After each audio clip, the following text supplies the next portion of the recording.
In NRL fantasy, one of the big things I look for is a player who was out of form last year and is going to bounce back this year. That's what this video is about. We're looking at bounce back candidates for 2025. And with me today, I've got the KFC King, Jay-Z from the Fantasy Echo Chamber. How you doing, mate? Yeah, fantastic, mate. Great to be back on the Casual Athlete, and looking forward to talking up Brendan Piakura for 20 minutes. Let's get right to him. Look, we've got these guys ranked by percentage of ownership. So we're going to start with the popular guys. We're going to work our way down to the less popular guys. The second half of this video is going to be Pod Central and Piakura, of course. So first guy here, really straightforward, Nathan Cleary. Look, he was a bit in and out of the team with injury last year. The scores were a bit lower last year. He's a guy who can realistically average in the 70s. Had a bit of a down year. I think this is a pretty safe one. He's going to bounce back, right? Yeah, and it's pretty impressive that he still has a almost 65 average in a down year. You know, he's the GOAT. Like, just buy him, captain him, and just pray he doesn't hurt his hamstrings for the 14th year in a row. Mate, he's that guy. In 30 seconds or less, Jack Bird, why do you like him and why is he in your team? He's just a very fantasy friendly player. Like, he loves a crab run, loves a bust, loves an offload. As long as he has a role where he plays more than 50 minutes a game, he's going to make money. Great price as well. Dual position. What's not to love? Agree with that. I think he's important to the Tigers as well. They're going to want that ball playing ability out of lock. So I think he'll play good minutes. Tommy Gilbert, he's a guy who's pumped up big scores in the past. Some really bad luck with injury. But I think you have to remind yourself that he's a guy who was in that origin squad for a reason. And he's a guy who's a big part of this Dolphins team. So there's a good chance that he plays about 60 minutes. And in this team at 500K, that's serious value. Just one thing to consider is what is the role of Max Plath? Whether he plays a bit of hooker, plays a bit of lock, plays something else. That's the only concern. But for Tommy Gilbert, he's a pretty solid option in my mind. Yeah, I don't love him. I like you said, Max Plath probably takes a lot of minutes off him. He was Dolphins Player of the Year last year, I believe, and mate, he was so good. So unless Gilbert starts on an edge, which may be the case, because we've heard Finette Fuiaki and Lemuelu may be sharing minutes on the other edge. So one to watch out for. I don't know if I'd start with Gilbert. He's not in my team currently, but certainly handy with the dual position. Yeah, I just think he'll find a way into some good minutes, but you're right. I mean, you got to keep an eye on that through preseason. That's the caveat with all these guys.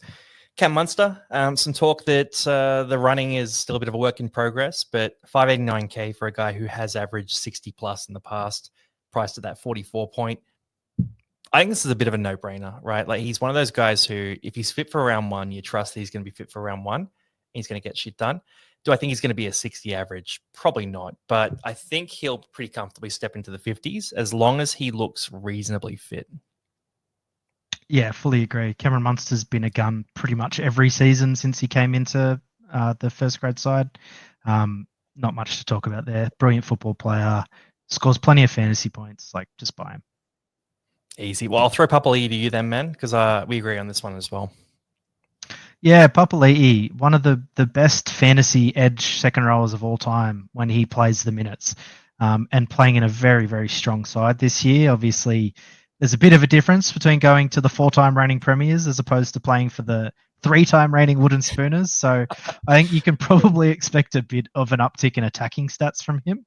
Watch out for who his halves partner is. And if he gets the edge role, I'm a very big fan of Isaiah Papali'i. That's actually insane. 3-time wooden spooners to 4-time premiers. There has not been a transfer of such magnitude in the history of the league. I'm going to put that on record.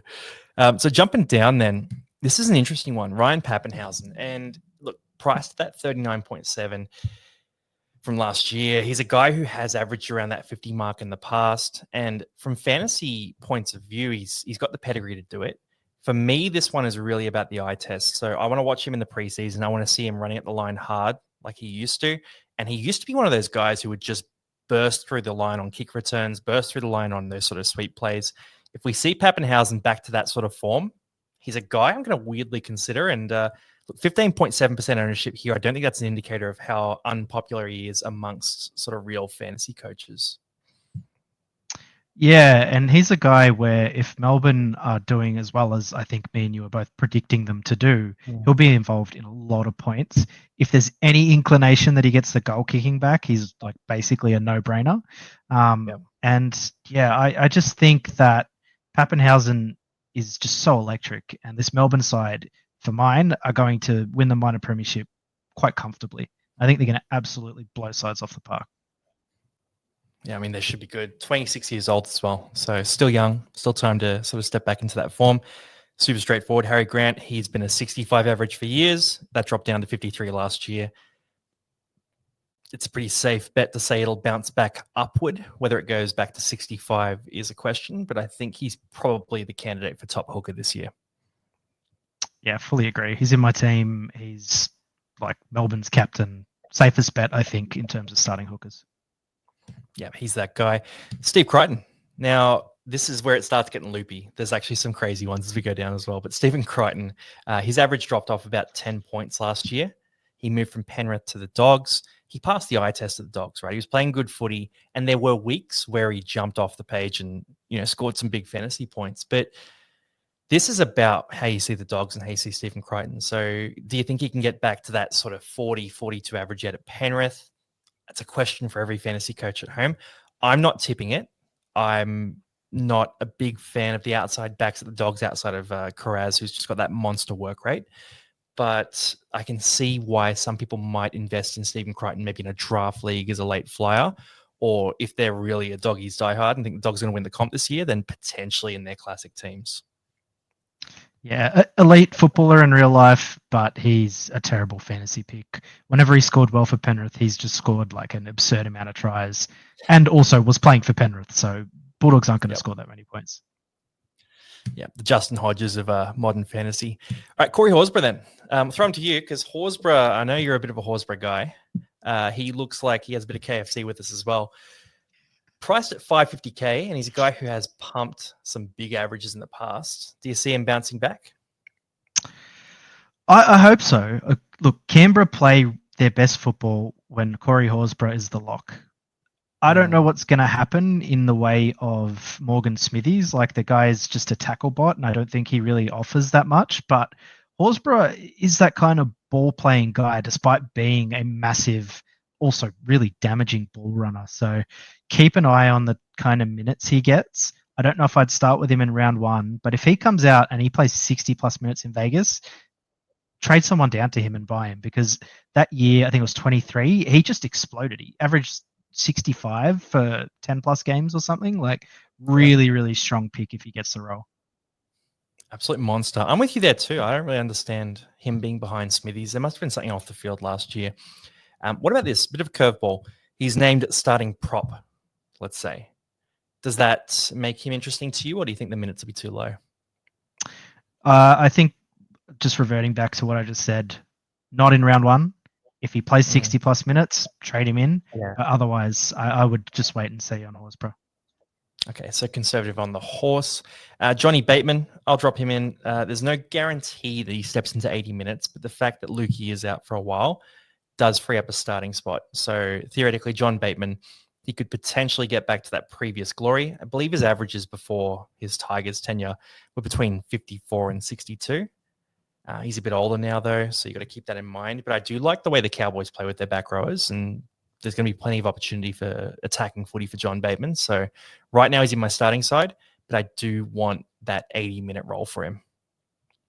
Yeah, I'm not as high on him. I think he's sort of in the twilight of his career, and I think I read the other day Cohen Hess saying that he's actually competing with Kai O'Donnell for the spot. And the Cowboys have always ran three back rowers under Todd Payton. So I don't think he'll play 80 minutes. That's my view. But I know a lot of people that are very high on him. Yeah, I mean, the excitement from the past, right? It's the he's done it before, he can do it again mentality. But yeah, we'll keep an eye on trial teams then, right? And keep an eye on that team list. He's probably one that does need that 80 minutes or at least 70 minutes to be relevant. If he gets sort of 55 to 60, he's not a guy I'm touching. Now, Nicho Hynes, we were chatting before and you were talking about the possibility of him playing fullback a bit this year. I'm guessing from that you're not high on Hynes in fantasy this year. Funnily enough, I'm actually pretty high on him. Like, ooh, okay. Think of this. Like 2 years ago, Nathan Cleary and Nicho Hynes both averaged 70 plus. You would need to be pretty certain that last year was not the outlier for him to think that Nicho Hynes isn't going to be an elite fantasy pick again. You'd probably watch the Sharks trials if we get to see any of them. And if Trindle's doing all of the kicking, then that probably brings him back to what he's priced at. But he's a guy that just is so good at fantasy through sheer almost willpower. Like he touches the ball more than any other player in the competition. He floats around. Cronulla are going to be a very good side. He's still their goal kicker. He's still their highest paid player. I think I'm very high on him, and I'm going to play around with the idea of starting with him and Cleary. Yeah, I've had a few draft teams that have had that as well. Sorry, by draft I mean just put together teams on the app. It does look good, and there is money there to do it this year. But I'm with you. That fear of Trindle is real. And last year, when the lights were brightest, Trindle was one of those guys who did step up at times and create big plays. So I am of the view this is going to be more of a 50-50 between two of them. And I think Nico, for fantasy, is probably not an option. If you're playing Super Coach, I think his attacking stats have been unaffected. But I just sort of see Trindle taking over more and more here. And I think it's going to be more of a 50-50. So I'm of the view he's not going to bounce back significantly. But I can see, obviously, the potential, right? Because it is staring us in the face as well. Mitch Moses, so he's been bumped up in price a bit. He's priced in that low 50s area, has lost the goal kicking to Zach Lomax. Now, I was super high on him when I originally put him in this list, but now that Lomax has taken the goal kicking, there's still a little bit of value there potentially, but probably not enough to consider jumping on Moses. So for me, he's one I'm going to let slide through. Yep, agreed. I think without the goal kicking, he's not worth the buy. And there's so many picks out there at half. Yeah, we got some options. Brendan Piakura. Big Piakura. All right. I'm dropping a case here. If you liked Piakura last year, no, as I say this, I don't believe what I'm saying. I got to be honest. Logically, if you liked him last year, not heaps has changed, right? So he comes into this year at about the same price as he came in last year. He comes into a role that is strong. He should be the starter. He should play big minutes. And he comes in fully fit, right? So theoretically at 400K, you could start with him and be as confident as you were last year before a ball was kicked, right?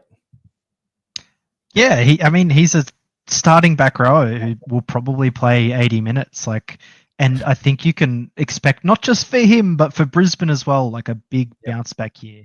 And if he's next to Ben Hunt, who loves feeding his second rowers footy, he may not be like the 50 average back rower that a lot of 80-minute edges are, but I don't think it is super unrealistic to think that Brendan Piakura can average 40 points.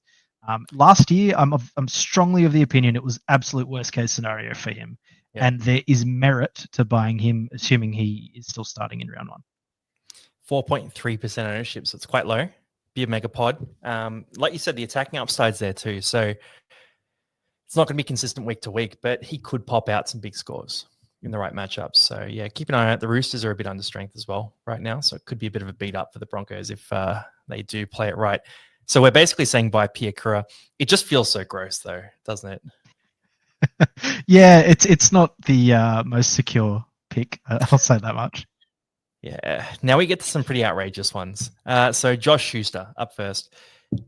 Schuster probably won't start round one, but if he was on a bench, right, or something like that, I don't know. I actually, you know what? I'm gonna be completely honest. I'm not making a case to buy Schuster. What I'm getting at is he was super touted. He was a guy who was given an $800,000 a year contract, and then he fell off the face of the map. He's now gone to the Rabbitohs, who sought him out and signed him at a very cheap price. And they're a team who they've brought you an Aitken in, but in general, if they view Koloamatangi as a prop, they have a bit of a challenge on their edge back row spot. So theoretically, they probably view Schuster as a guy who could be a starting back rower for a long time. So for us as fantasy coaches, that means that theoretically we should probably keep an eye on him, not for round one, but potentially through the season. If reports are good out of reserve grade, out of training, all that sort of thing, he could be a guy that does jump up at some point and pump out a 50 average. Yeah, I mean, throwback to his debut year, playing under like a fairly good coach, Des Hasler. He was basically a 50 average back rower, and he played 80 minutes week in, week out.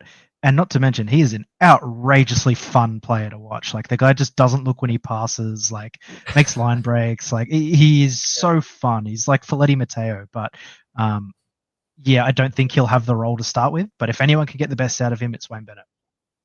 Yeah, big time. I hope he steps into it. Now, Asako here. This is one we'll disagree on. To be fair, I'm not super firm on it. The bounce back case here is that he averaged 50 a couple of years ago. That dropped down to 38. There's plenty of reasons for it, though, right? So generally, if a player drops off, it doesn't automatically mean they're going to bounce back, right? Like there can be reasons why they've dropped off as well. And for Osaka, I think a couple of years ago, it was a pretty transcendent year for him. A lot of big attacking plays. The Dolphins played a certain brand of footy where they got him a lot of ball, and also center play has negatively impacted him as well. And if he's sitting outside of Herbie in round one in particular, then he's not a guy who's going to bounce back. But he is a guy to keep an eye on. And just generally, these guys who have dropped off 12 points, sometimes they bounce back, sometimes they don't. I'd love this to happen, and I might take a gamble on it in a draft league, but I wouldn't do it in classic team. Yeah, look, if you think Isako can bounce back, you may as well go for Greg Marzu because it's basically the same case, but he's cheaper, and he's playing in a better side. I think the Dolphins will struggle to win games this year and struggle to score points. And he's never performed well as a footballer under any coach other than Wayne Bennett. So I'm not a fan of him. I think maybe he can average what he averaged last year, but I think he might even fall further down rather than bounce back. Big call. Yeah, Dolphins struggling. That could be interesting as well. Stafford Toa, really straightforward. He is 250k. He's a guy who's been a starter in the past. No guarantee at all to start, and probably unlikely behind Adam Dewey and Justin Olam, but just a guy to keep an eye on at that price point. Cam Murray. Now, I know you love South Sydney, so I'll throw this one to you. He's averaged 60 plus in the past. Does he have a shot of bouncing back to that? I think so. I mean, I think he averaged 60 under Wayne Bennett. It might have been during COVID balls, so a bit of an asterisk, but he's just such a good footballer, a good fantasy player. If he gets like a 65 to 80-minute role every week at lock, then he's going to be a gun. I don't know if he'll quite bounce to 60 plus average, but like you can't go wrong with starting Cameron Murray if he's named at lock. Yeah, there's talk he'll be potentially available for round one as well. So that's a bit earlier than expected. The cool thing and this has already changed. He's 3% owned now. I was looking at it earlier this morning. It was like 1.9% ownership. So that's already shot up quite a bit, but could be a megapod. Could be interesting. I'm keen to see how they play out because I think Koloamatangi is best in the middle as well. I think that could be a really nice 1-2 punch, but that would negatively impact Murray's fantasy production potentially. So yeah, one to keep an eye on. Kick out dropped off quite a bit. And again, it's just that Penrith to Bulldogs case, same as Stephen Crichton. He has averaged high 40s in the past. Any chance of this bouncing back? The Dogs don't play their back rows for 80 minutes. Avoid. Don't touch him. I was thinking that maybe he would have that sort of period last year. Like he's the type of back rower that can score 90 points, right? But just doesn't have the role to do it on a consistent basis. And like maybe he can up his average by a bit, but I don't think enough to risk buying someone like him at his price point. Agree. And the ceiling isn't there either in terms of consistent average. So I'm with you there. Lockie Ilias. So goes to St. George. They've got Flanagan and him jumping in there. Do you think that one of them will ascend to a fantasy production that's worth owning? And do you think Ilias is that guy? I think Ilias is a terrible player. I would be surprised if he holds his spot for the whole season. Like I seriously think like he just sucks. Like he sucks at fantasy. He's not great in real life. You know, maybe you could make the argument that Cody Walker and Latrell took a lot of the playmaking off him, and so he was a bit of a passenger. But man, he's just not great. Like he doesn't score well in fantasy. How many halfbacks score 20s on the regular? I think if either of the two are going to score well, it's going to be Flano because Flano has actually proven in the past he can score a lot of fantasy points if his kick meters increase. And you know, I actually thought he might have been goal kicking, but then I remembered they signed Val Holmes, so I'd just stay away from most St. George players at this point, if not all of them. Mate, that's brutal. If Ilias is listening to this, we can organize a run it straight with Jay-Z and get your revenge. Yeah, no, I get you. 400k is cheap though. Like, and Flanagan's pretty cheap as well. I'm with you there though. Flanagan's probably the one that would get that role, but without the goal kicking, it's not that interesting. I've always kind of thought that Ilias should try his hand at hooker because he's tough. Like you can't He's take that off big. him. And, I think he could be a good back rower. He's a very big yeah. lad for a half. Yeah. Okay. Yeah. Well, we'll see if he finds a spot there at St George. Fogarty, I'm going to be really quick on this one. He averaged sort of in the 60s there to start the year last year, copped an injury, came back, a bit disrupted, some low scores to finish the year. You could make the case that he bounces back to that sort of run of form, especially if he's playing next to Ethan Strange, where he is that 60 plus guy, in which case at 705k is serious value. Yeah, there is some value, but it's not like last season where he was like 150-ish K underpriced. Yep. I don't think you can go wrong with starting him, but like with Mitch Moses, I think there are just too many good halves already available. Like you're pretty much locked into Munster, Cleary, and Sandon Smith, and Duffy if he starts as well. That's 4 halves already. Like, do you really need another one? Munster or Luai, if you're a Luai guy. But I'm Team Munster with you, man. Isaac Tungo. This is a funny one. So Isaac Tungo last year, uh, uh, you guys are sick of hearing this probably, but Tungo, just every week it sort of felt like at some point he's going to bounce back. And I'm going to say it again. I just think like 37 average last year. In theory, he could bounce back this year. There's nothing sort of to say that he can't go back to that 50 average he was before. But also, I'm not confident at all, and I'm definitely not starting with him. So, as a bounce back candidate, he makes sense on paper. I just can't bring myself to do it. Yeah, I agree with you. He looks like he should be one of the best fantasy scorers, and he was in his debut season. Yeah. Maybe Penrith are weird. They swap sides with their backs all the time, and it affects their scoring, but also affects like just weird things. Like he's a bit of an enigma. Like he's a fantastic rugby league player, but for whatever reason last year he had a bunch of like games where he did practically nothing, nothing fantasy relevant anyway. But really good footballer. I wouldn't start with him. Yeah. In a draft league, though, again, take a flyer on him. So Tino, this is super straightforward. He's an absolute beast. Copped that injury last year, very low average, basically didn't play. That's the upside. The downside is that a bunch of guys stepped up in his absence, so they potentially have earned themselves more esteem in that forward pack room. And the other side of it is that RCG has joined the team. Not a huge minute eater, but definitely a noteworthy forward to join them.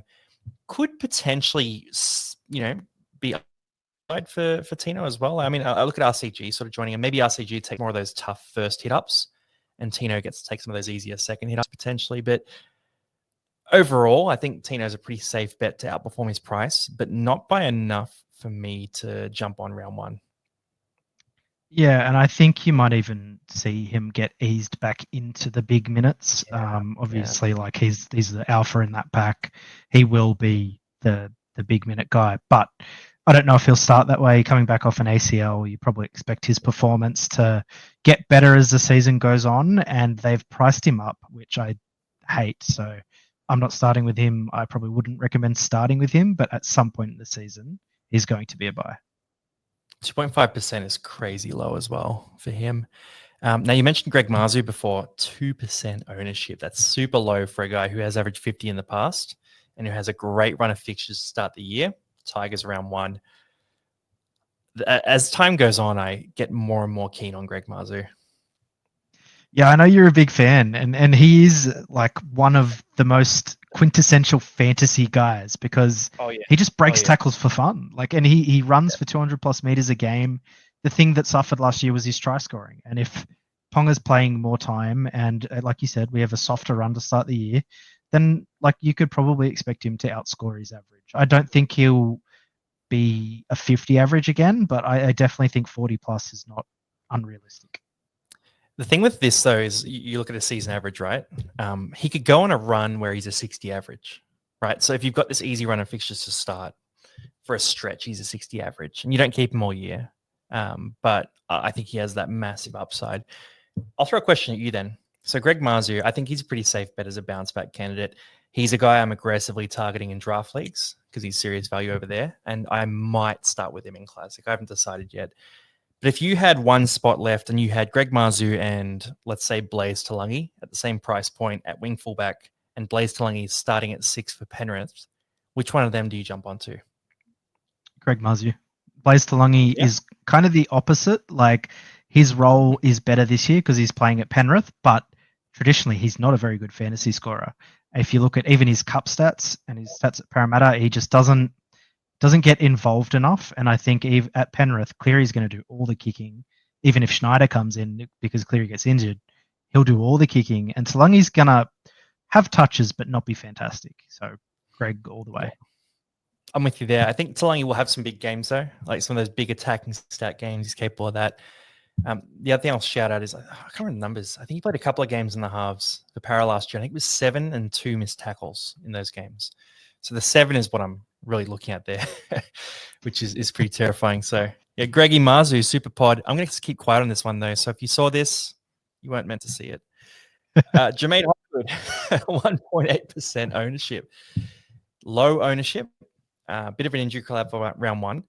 I think he presents pretty significant value. So he's a guy who averaged 55 last year. He comes into this year with that potential for that 63 that he's done before. We get Riles come in, and I don't know Jason Riles, and I'm not inside the Parramatta Eels, but I think Para, with the signings they've made, getting Lomax, getting out Carr, getting rid of RCG, I think they're going to play a bit of a looser style of footy, a more expansive style of footy. And to me, that means more ball in Hopgood's hands and more offloads for Hopgood. Yeah, look, he's a fantasy stud. It's just the only questions around what minutes is he going to play and what does the Parramatta pack look like come round 1. I know you said you don't know Riles, but maybe you can give one of the forwards a call and let us know if he's playing 65 plus minutes. Then I'm pretty favourable towards Hopgood. But otherwise, I'm probably steering clear in round 1. Yeah. I mean, it could be anything. It could be anything. I have no idea. There's a rumor coming out of Parramatta every day about the positional sort of way. It's like, oh, this week it's going to be, Kelma Talangi, next, and then it's Geimer, and then it's whoever else on the edge. So who knows? Scott Sorensen, bounce back candidate because he dropped off from a 52 average the year before. The role isn't there. So this is a failed bounce back candidate. But again, just wanted to highlight the logic. Billy Smith, a guy he's a bounce back candidate every single year because of the injury concerns. If you think the Roosters will be okay and you think you can win a spot, which isn't guaranteed at all, then theoretically, based on, there was that half season, he was really good for fantasy, but the rest of it hasn't been that great. So I might slide past him. Tommy Talau, the superstar, the legend, I think he'll bounce into the 60s this year. No, he won't. But we love Tommy Talau. Ryan Madison, I'll throw him back to you, mate. Do you think there's any chance that Maddo earns a starting spot on the edge or plays enough minutes off the bench to be relevant? Like, what are your thoughts here? Oh man, I really hope so. Ryan Madison is one of my favourite players in the league. He's very good at what he does, and he should be starting on the edge for Parramatta. I don't think right? he will, but I don't really understand. Like he's so good, but for whatever reason, doesn't have the role. If he starts on the back row come round 1, then I'd be pretty keen. I'm with you there, man. If he gets a starting spot, he's red hot. Can pump out 50 average easy. Jaden Braley, he fell off a cliff last year, lost a spot to Phoenix Crossland. Looks like he's still lost that spot. But again, just a guy to keep an eye on. If he gets nice and cheap and then eventually gets the start back, could be interesting. Cody Walker, I know you're a bit of a Souths guy, so do you think Cody can return back to that sort of 50 average, or do you think those days are done? I don't know if 50 is realistic, especially given how much kicking Latrell did last year. So maybe that might take some stats away from him. I have no idea what his halves partner is going to look like either. Like, is he a big kick meter guy? I think it's safe to say that South will be better this year. I think last year they were really bad and had a lot of injuries, but I think there's also some chat that Walker has a calf injury coming into the season. So I think he'll have a run of games where he goes well, but I wouldn't start the year with him. Yeah, I'm with you there. The complete skip. I've seen some teams with Matt Tomoko in them recently. One thing to highlight, I remember looking at him last year and seeing it was a run of like 10 games without Fogarty where he just hadn't scored a try. And then Fogarty came back and he scored a few, but the scoring production wasn't great. Now, Tomoko's a guy who's sort of been on that precipice of a top center in fantasy for quite a while. He's been that 45 average a couple of years, priced down at the 38. Do you think there's any possibility that Canberra's good enough to support him in jumping into that sort of mid to high 40s, or do you think he's one just to basically ignore? I think he is a 40-point guy. Like you said, Yeah. they struggled a lot when Fogarty went down, but he's very fantasy friendly with his game, busts a lot of tackles, throws offloads. I think he only scored 4 tries all season last year, which like he's going to score more than that. So a pretty fair bounce back candidate, I think. Yeah, and can go on a run. I think that's the big thing there. Campbell Graham, a bit cheaper. Picked up another injury in this preseason as well. Was it broken hand or whatever it was? Like, just can't seem to sort of keep it together. So I think he's one we can say there is some upside theoretically, but it's just not looking super strong. Now I'm going to throw the craziest one to you, Ravalawa. Now, Ravalawa's produced some decent averages, or at least decent stretches of fantasy production in the past. Price 374K if he got a starting spot. And this is just a classic one for us to finish on. But if you got a starting spot at some point, would you be interested at all in Ravalawa? Not personally, no. I think he had a really bad year footy-wise last year, and I don't think he's in calculations for a spot. But in the past, he's been a big tackle-breaking guy. He can do it, but I'm staying away. All right, well, 0.5% of coaches disagree with you. They're right on Ravalawa. Anyway, that is our bounce back candidate